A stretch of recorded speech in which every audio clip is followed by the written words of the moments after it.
Tome sua Bíblia, por gentileza. Evangelho segundo Mateus, nós vamos ler. Acho que hoje eu vou bater o meu recorde, irmão. Acho que hoje é o dia que eu vou pregar o menor tempo de todos os tempos, né? Nós vamos ler o versículo 19 do capítulo 6 de Mateus, né? 19, 20 e 21, né? Vou tentar ser o mais direto possível. Tá vendo? Ilana está dizendo que eu não vou conseguir, não. Hein? Os pequeninos, irmãos. Nossa irmã Lisa me lembrou ali agora, né? Um meio pelo qual nós desejamos fazer missão nessa igreja, que é o trabalho com as crianças, né? Você que tem filho em casa, você que tem um sobrinho, você que tem um vizinho pequenininho que fica numa condição difícil, né? Pega essa criança e traz para cá, que nós vamos, com a graça de Deus, usar o tempo que nós temos aqui para tentar imprimir nessas crianças educação cristã, né? Querendo Deus, nós vamos conseguir fazer um bom trabalho nesse sentido, nesse aspecto que é a educação infantil. A Lisa se dispôs a fazer esse trabalho, a Vanucci está junto com a Lisa para ajudar a Lisa. Querendo Deus, nós vamos progredir, nós vamos avançar. Também tem muitas outras coisas para a gente trabalhar muito em breve. Nós fomos muito abençoados pelo pastor Hilton, que disponibilizou as meninas, né, que cuidam das crianças lá na igreja dele. Inclusive uma professora de seminário teológico, mestra em hebraico, tem uma habilidade muito grande com a educação cristã infantil. Então já se disponibilizou a treinar as meninas daqui. Então a gente tem tudo para fazer um grande trabalho, tem tudo para fazer muita coisa, crescer bastante nesse aspecto, né? Mas se a gente não tiver criança para trabalhar, a gente não vai conseguir trabalhar. Então preciso de vocês, nós precisamos de vocês. Ajude seu sobrinho, ajude seu irmão, ajude seu vizinho, traga ele para cá. Não, aí você vai lá na mamãe dele e fala assim, não, é rapidinho, né? E nem esquenta, que quem vai ficar com o trabalho de cuidar dele é a Lisa e a Vanucci, e quem mais vir depois. É só largar ali e Deus vai trabalhar. Amém? Então traz para cá para a gente fazer um bom trabalho nesse aspecto para a glória de Deus. Amém? Não acumulem para vocês tesouros na terra, onde a traça e a ferrugem destroem, e onde os ladrões arrombam e furtam. Mas, a contrapartida aqui, né? Mas acumulem para vocês tesouros no céu, onde a traça e a ferrugem não destroem, e onde os ladrões não arrombam e nem furtam. Pois onde estiver o seu tesouro, aí também estará o seu coração. Amém? O versículo 19 é um momento de transição no Sermão do Monte, onde Jesus encerra um assunto e começa a falar sobre o relacionamento dos seus discípulos com as posses, com os tesouros, com as riquezas, e mais do que isso, o relacionamento de confiança e dependência do seu Senhor. Ele mostra de maneira bem clara como os cristãos devem se relacionar com as coisas, com os tesouros, com as riquezas, com as posses, e deixa muito claro também como os cristãos devem se relacionar com a dependência de Deus. E esses dois temas estão juntos, porque se você não se relaciona bem com as suas posses, muito provavelmente você não vai entender o que é depender de Deus. Quando eu digo relacionar-se bem com as posses, eu estou falando se relacionar de maneira inadequada, de maneira anticristã. E uma vez que você entende o que é depender de Deus e colocar Deus acima dessas coisas, aí sim você pode se relacionar bem com aquilo que é material, com aquilo que é perecível. E ele começa, aqui no versículo 19, na verdade, o primeiro bloco, dentro desse bloco maior, esses 3 versículos que nós lemos, onde Jesus, através de uma figura, né, que é o ato de guardar, de acumular tesouros, ele vai mostrar o que realmente deve ser valorizado na vida do discípulo de Cristo. É o que ele vai fazer aqui. O que Cristo está fazendo é mostrando para nós o que realmente deve ser valorizado pelo discípulo de Cristo. E ele começa fazendo um contraste. Como que Jesus vai mostrar para nós o que realmente deve ser valorizado? O que realmente precisa ser valorizado por nós quanto discípulos de Cristo? Como é que ele vai mostrar isso para nós? Fazendo um contraste entre os tesouros terrenos, as riquezas e as posses terrenas e os tesouros celestiais, os tesouros eternos. E essa ideia de contraste fica muito claro no início dos primeiros 2 versículos. Porque no versículo 19 ele começa dizendo, não acumulem, né? Ele está dando um conselho para nós não fazermos algo. E aí no versículo 20, ele coloca lá, mas acumulem, né? É uma contraposição. Ele está fazendo um contraste entre o acúmulo de tesouros terrenos, de riquezas terrenas, e o acúmulo de tesouros no céu, de tesouros celestiais. É o que ele está fazendo aqui. Ele vai mostrar para nós o que nós devemos valorizar de verdade a partir desse contraste entre uma coisa e outra. E me permita lhe dizer, se aqui é importante, que o que Jesus está fazendo no versículo 19 não é censurando e proibindo a prática de reservas financeiras. Precisa entender bem isso, né? Precisa interpretar bem o contexto para não se perder. Ele não está censurando a ideia de guardarmos dinheiro de maneira legítima e prudente. Você não só pode, como deve ter reservas. Guardar seu dinheirinho para uma emergência, para a realização de um projeto. Não é isso que ele está censurando. Quando ele fala de acúmulo ou de não acumular aqui, ele está falando de acumularmos como se a nossa vida estivesse fundamentada nas coisas que estamos guardando. Acho que você já ouviu falar sobre isso aqui. Tem gente que está guardando uma roupa para sair e não sabe nem se vai usar. Sabe? É uma loucura. Não é que você não deva reservar uma roupa, mas a roupa se tornou algo que excede o status dela na vida de alguém. Não mexe no meu sapato não. Morre, o pessoal vai dar o seu sapato. Não toca no meu carro, não, irmão. Tem carro que para você entrar, tu tem que limpar o pé do lado de fora. É ou não é? Ver se o short está sujo.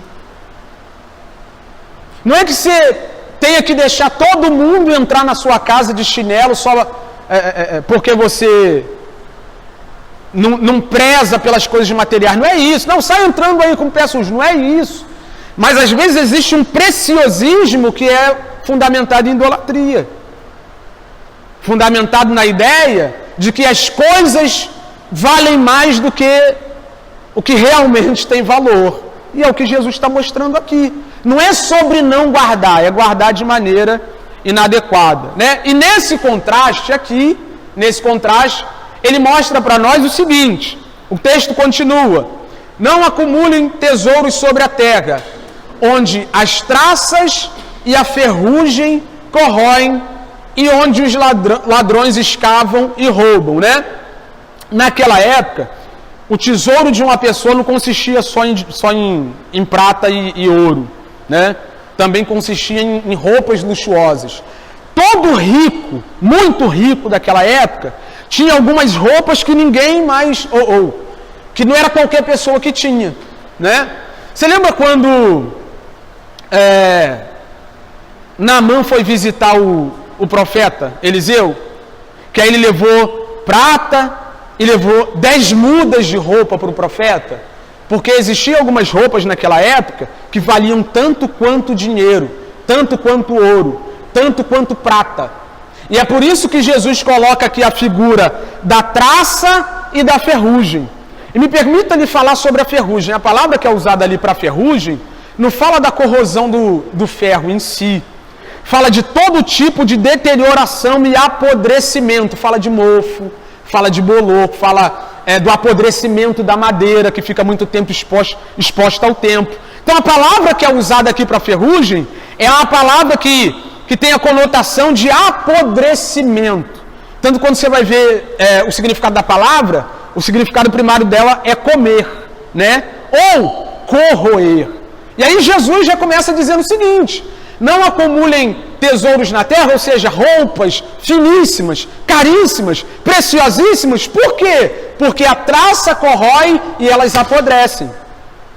Ele já começa da seguinte forma. E aí, do que ele está falando aqui? Ele está falando da qualidade dos tesouros da terra. Ele começa falando da qualidade dos tesouros da terra. E a qualidade dos tesouros da terra está nessa descrição aqui. Por melhores que eles sejam, por melhor que seja o seu relógio, por melhor que seja a sua roupa, por melhor que seja o seu carro, por melhor que seja a sua casa, ela pode cair a qualquer momento. Né? É uma realidade bem clara nos Estados Unidos, né? Quem acompanha aqueles programas de reforma de casas, a gente fica, uau, passa um furacão e joga tudo aquilo no chão. De maneira muito, muito simples. Na verdade, as casas lá já são construídas levando isso em conta, que a qualquer momento um furacão pode passar e jogar tudo aquilo para o alto, e todo aquele sonho de ter uma casa maravilhosa vai embora junto com um furacão. Né? Quem já teve a terrível experiência de pegar aquela blusa tão amada no armário para sair e ter um furinho pequenininho que não estava lá? Já passou por isso? Eu tinha uma blusa que eu idolatrava ela. E eu queria usar todo dia, toda hora, o tempo todo, né? E quando eu me colocava aquela blusa, eu lembro como se fosse hoje, eu não tinha um mês com aquela blusa. E de repente eu vi um furinho aqui, desse lado aqui, eu lembro até hoje aqui, um furinho. E aí depois furou aqui, na beira da manga. Aqui ainda passava batido, aqui o furo foi abrindo, abrindo, abrindo, e eu dobrava a ponta da manguinha, porque a traça roeu a minha roupa. É isso que Jesus está dizendo para esse povo. Vocês estão acumulando aquilo que perece. Estão investindo a vida de vocês naquilo que perece, que se deteriora, que tem uma boa qualidade, mas não uma plena qualidade. E aí ele fala sobre os ladrões. E aí ele está falando em primeiro lugar da qualidade dos tesouros terrenos, e agora ele está falando da vulnerabilidade dos tesouros terrenos. Eu ia até fazer um estudo sobre o que aconteceu na época do Collor, acabou que passou batido no final de semana, eu não consegui pesquisar bem para falar. Mas você deve saber tanto quanto eu que na época do Collor muita gente perdeu o dinheiro que estava onde? Onde que estava o dinheiro? E aí você pensa que o dinheiro no banco está seguro. Não, você pergunta para um investidor, onde que é seguro de eu colocar o meu dinheiro? Ele diz, o lugar mais seguro de colocar o seu dinheiro é no Tesouro Direto. É ou não é? Por quê? Porque você só vai perder seu dinheiro se o país quebrar. Mas um país pode ou não pode quebrar? Há quem diga que, mesmo com toda a corrupção que há no nosso país, o Brasil é como um boi gigante para uma cobra engolir. Fica difícil, muito difícil, de esgotar os nossos recursos. É difícil, mas não é impossível. Porque muitos impérios, não estou falando de uma nação, falando de impérios que dominaram o mundo conhecido antigo, quebraram, faliram, foram conquistados, enfim. E aí você pensa que o dinheiro no Tesouro Direto está guardado lá. Então, essa ideia de segurança plena não existe. Ontem a gente estava conversando, Dudu e Sueli, né, falando sobre investimento, Gabriel. Então, se eu tivesse um dinheiro investindo num terreno, realmente é um bom investimento hoje, né? Mas a qualquer momento pode aparecer alguém lá, e você sabe de que classe de gente eu estou falando, e falar assim, vai embora que esse terreno é meu. E onde está o problema? É nós vivermos para acumular esse tipo de coisa que a traça corrói, que a podridão destrói e que alguém pode vir e tirar de nós. Vocês conseguem entender isso? Está claro isso? Ele diz aqui, ó, onde os ladrões arrombam e furtam. Por quê? Porque naquela época era muito comum, em outra tradução você vai ver aí que os ladrões escavam, né, minam e tal. Porque naquela época era muito comum de algumas pessoas escavarem o chão e colocarem ali seus tesouros, porque não tinha banco para ficar guardando, não era muito comum. Na verdade, até existia alguma espécie, né, de lugares assim, mas não era acessível para todo mundo. Então a pessoa, para guardar o que tinha de valor, geralmente ela lá escondia num lugar, ou então as casas na Palestina Antiga, algumas casas, eram feitas de tijolos de barro. E aí a pessoa colocava o seu tesouro dentro do tijolo de barro. E aí, para não ter que fazer a força de arrombar a porta, o ladrão ia lá, escavava o barro, destruía o barro, entrava e roubava, né? E isso, no que diz respeito a cavar, para colocar o seu tesouro lá, implica muito esforço. Você tem que achar um lugar seguro, você tem que cavar bem, tem todo um esforço. O que Jesus está dizendo para esse povo? Vocês estão gastando a vida de vocês com algo que pode ser tomado de vocês, que pode ser tirado de vocês, que vocês podem perder a qualquer momento. Então ele começa fazendo essa pontuação sobre a qualidade e a vulnerabilidade dos tesouros da terra. Mas aí ele vem com a contraposição, que é o contraste. No versículo 20, ele diz justamente ao contrário do que ele falou no versículo 19, mas agora em relação aos tesouros celestiais. Ele diz que lá não tem traça. Ele diz que não tem ferrugem. Nada lá apodrece. Nada lá tem prazo de validade. Nada lá se deteriora. Ninguém pode roubar o que você está construindo em Cristo Jesus, o nosso Senhor. Ninguém. Ele faz essa contraposição para mostrar para mim e para você onde nós devemos depositar a nossa vida. As nossas forças, os nossos recursos, tudo o que temos. E eu disse que eu ia terminar rápido, vou para o final.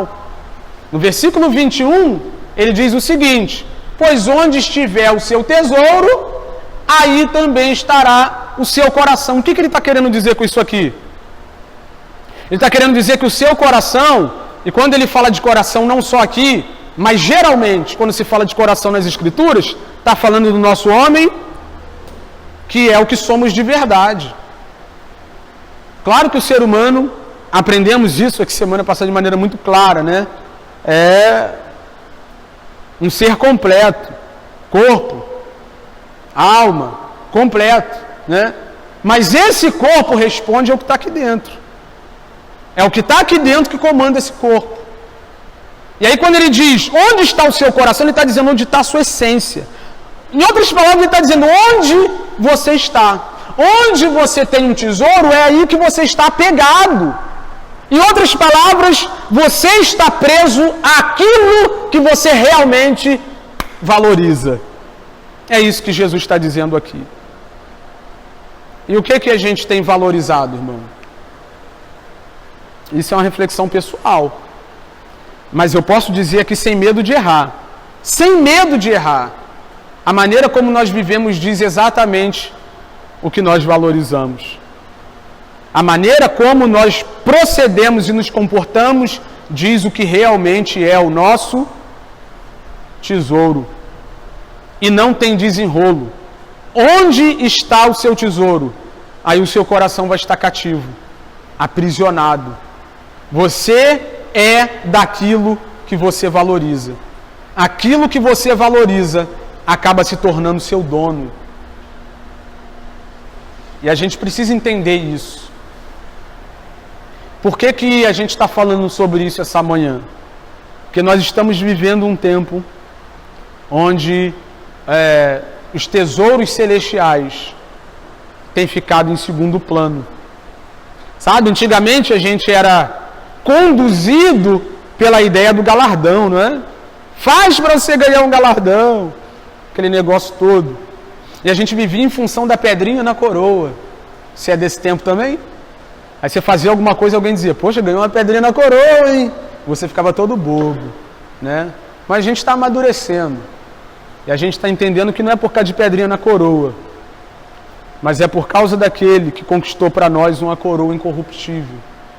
É por amor àquele que entregou a vida por nós e nos resgatou do estado de miséria que nós nos encontrávamos.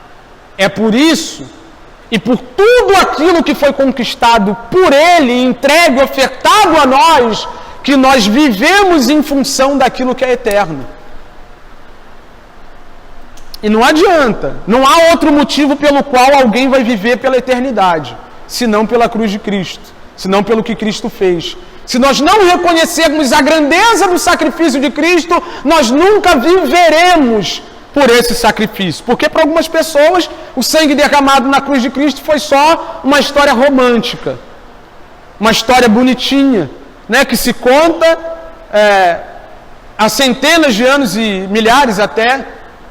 Nós vamos para caminhar para o segundo milênio, né? Há quem pense que é só isso. Alguém que veio aqui e me amou e entregou a vida por mim, e legal, né? E o pior é que é só isso, mas tem que ser só isso com a compreensão sobre o que isso significa. E quando eu entendo que Ele deu tudo por mim lá, qual é a dificuldade que eu tenho de dar tudo por Ele aqui? Qual é a dificuldade que eu tenho de valorizar os tesouros eternos que foram me dados por preço do sangue do Filho de Deus?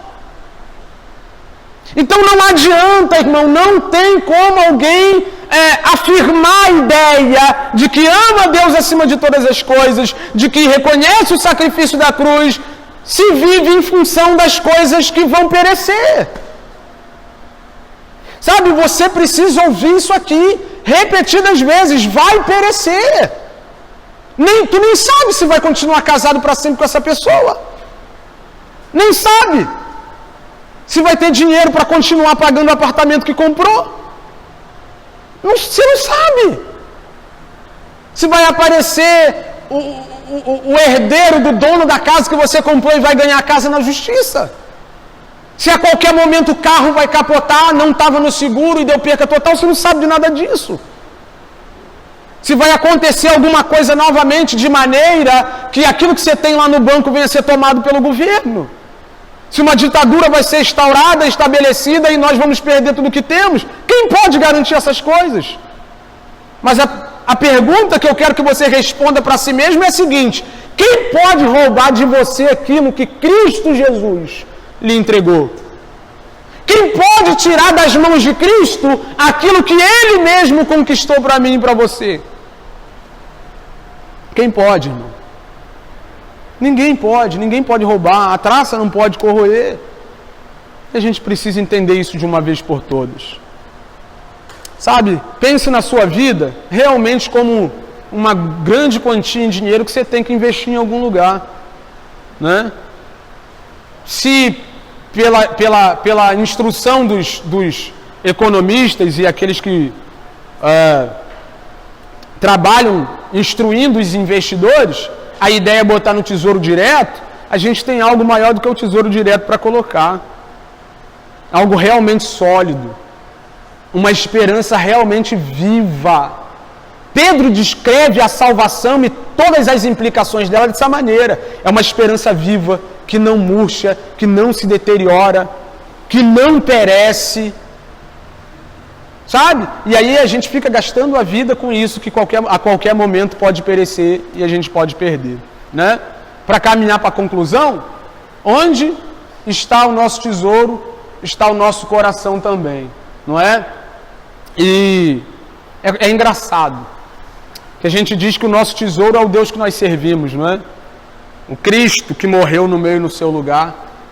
E se o seu tesouro é Cristo, preste atenção nisso que eu vou te dizer agora. Se o seu tesouro é Cristo, o seu coração está em Cristo. Você está cativo a Cristo. Amém? Isso é coerente com o que a gente está pregando aqui? Se o seu tesouro é Cristo, o seu coração está cativo, está em Cristo. Mas é uma loucura alguém dizer que está com o coração em Cristo e não está com o coração naquilo que de Cristo também é. E agora eu falo como pastor dessa comunidade, para a sua para mim é para nossa instrução, né? Se o seu coração está em Cristo, automaticamente ele tem que estar em tudo aquilo que é de Cristo também. Você acha que se seu coração está em Cristo, o seu coração deve estar na igreja local, sim ou não? Sim ou não? Você acha que se seu coração estiver em Cristo, tem que estar nas missões? No ganho dos perdidos? Sim ou não? Você acha que se seu coração está em Cristo, o seu coração deve estar no serviço ao reino de Deus, sim ou não? Então é uma loucura, né? Estar com o coração em Cristo, ou supostamente em Cristo, e não gostar de algumas coisas que são de Cristo. Ah, eu não gosto de congregar, não. Como assim? Não gosto de congregar? Nós hoje estudamos ali no discipulado, falamos sobre a igreja e vimos perfeitamente, né, que nós somos o corpo de Cristo. Que longe da igreja local, nós fazemos parte daquela igreja invisível, universal, que está espalhada por aí. Mas na congregação, uma igreja invisível, espalhada pelo mundo, se torna visível e a representação dessa igreja que não dá para ver a olho nu. Então aqui, ao mesmo tempo que a igreja está espalhada no mundo, ela está aqui. Ela está em outra congregação que tenha compromisso com o Cristo da cruz, com a pregação do Evangelho, com o ensino da palavra, com a adoração ao único e verdadeiro Deus. Então, como que o meu coração pode estar em Cristo e não estar nas coisas que são de Cristo? Não existe isso. Não tem como essas duas questões coexistirem, sabe? E a minha convocação a vocês essa manhã é nós refletirmos sobre essa realidade aqui. O que tem nos cativado? Se você continuar fazendo a leitura desse contexto aqui, em algum momento a ideia de idolatria vai ficar mais claro, mais evidente, que é onde Jesus diz que ninguém pode servir a dois. Ou você serve Mamon, ou você serve... Porque, escuta isso aqui e anota na tábua do seu coração. Todo estilo de vida é devoção. Todo. Ou você é devoto ao que perece, ou você é devoto ao imperecível. Ou você serve aquilo que deveria te servir, ou você serve ao único e verdadeiro Deus, o único que deve ser servido de verdade, né? Agora reflita um pouco comigo, o que a gente está servindo? O que está levando a maior parte do nosso tempo? É o que eu estava falando um pouco antes sobre oração. Irmão, e há quem diga, não, eu tenho a minha vida de oração, né? Eu acredito que tenha, não estou aqui para desacreditar, mas ao longo da minha pouca experiência na caminhada cristã, eu aprendi que o que é espiritual, irmão, se discerne, se percebe, né? É como um perfume que exala da vida da pessoa, o estilo de vida da pessoa, os frutos vão demonstrando que tipo de vida aquela pessoa está levando. E aí a gente olha e fala assim, será que tem vida de oração mesmo? Como é que a gente não valoriza essas coisas, esses tesouros preciosos? Irmão, o pessoal pode tirar 1 milhão da tua conta, mas ninguém pode tirar 1 minuto de oração do teu crédito. Ninguém pode tirar um tempo de oração que você tenha diante da presença de Deus. E os benefícios e as implicações de ter estado diante do Rei da Glória de joelhos dobrados. Né? Onde está o nosso tesouro? O que nós realmente temos valorizado? É onde o nosso coração está. É onde a nossa vida está presa. E se nós temos supervalorizado aquilo que perece, é bem provável que a vida da pessoa que supervaloriza esse tipo de coisa que perece também esteja a caminho de perecer, né? No final desse capítulo, Jesus diz, não se preocupem com o que é a vez de comer, com o que é a vez de vestir, com o que é a vez de beber.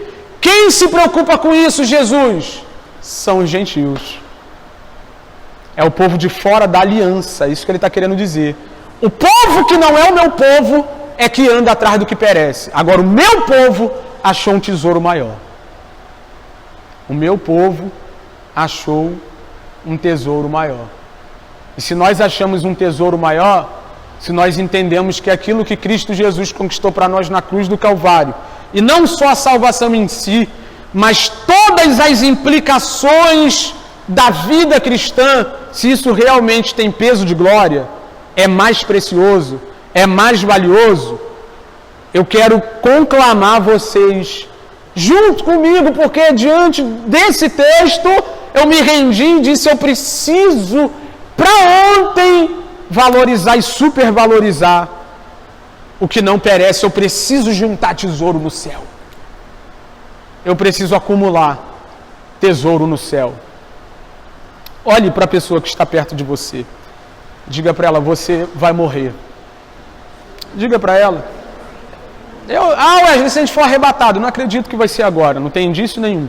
Honestamente falando, ainda tem muita coisa para acontecer. Tem um homem da iniquidade para aparecer, tem um monte de coisa aí. Né? Vai acontecer isso agora. Né? Então é bem provável que você morra. Que eu morra, nós vamos morrer. Né?